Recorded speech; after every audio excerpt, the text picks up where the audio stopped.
c'est 20% de plus que ce que les estimations laissaient penser. La perte avait été sous-évaluée de quelques 1000 gigatonnes. En tout, la masse glaciaire du Groenland, l'Inlandis comme on l'appelle, a perdu environ 1000 milliards de tonnes de glace depuis 1985. Une nouvelle découverte faite à l'aide de satellites et de l'intelligence artificielle. Heidi Sévestre, glaciologue et membre du programme de surveillance et d'évaluation de l'Arctique, nous explique les particularités de cette région au nord du globe dans laquelle se trouve le Groenland. C'est une région qui aujourd'hui se réchauffe 3 à 4 fois plus vite que le reste de la planète. Et c'est lié à plusieurs raisons, et plus particulièrement au fait que l'Arctique, c'est avant tout un océan. Et sur cet océan, il y a un couvercle de glace qui est posé, qui s'appelle la banquise.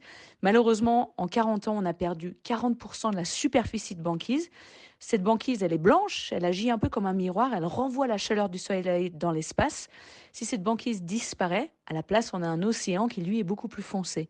Et donc aujourd'hui, plus la banquise disparaît, plus on a d'océan, plus on a d'océan, plus il fait chaud.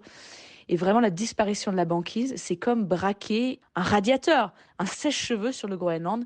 Ça fait vraiment considérablement accélérer la perte de cette glace, de cette calotte polaire. Ce réchauffement dont parle l'experte est en effet bien visible. Au Groenland, le mois de juillet 2023 a été le plus chaud jamais enregistré par une station située au centre de la calotte glaciaire de l'île.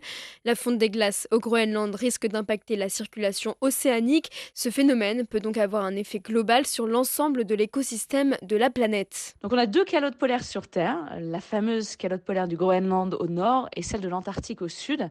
Et ces calottes polaires, on s'en rend pas bien compte, mais en fait elles contiennent énormément de glace. Si le Groenland disparaît, c'est 6 à 7 mètres d'augmentation du niveau des mers partout sur Terre. Si l'Antarctique disparaît, c'est 58 mètres d'élévation du niveau des mers. Donc des nations comme le Maroc, comme la France, c'est vraiment des nations pour lesquelles en fait l'Antarctique et le Groenland, c'est au pied de notre porte, quoi. Alors, comment ralentir, voire stopper cette fonte? Pour Heidi Sévestre, la solution est plutôt claire. La seule façon de protéger ces calottes polaires, c'est d'arrêter de brûler autant d'énergie fossile qu'aujourd'hui.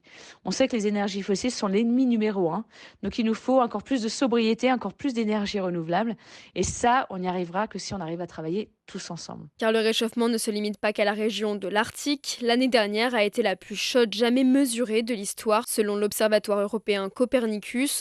La température mondiale se rapproche du seuil de 1,5 degré Celsius de plus depuis l'ère pré-industrielle, autrement dit le seuil à ne pas franchir fixé par l'accord de Paris.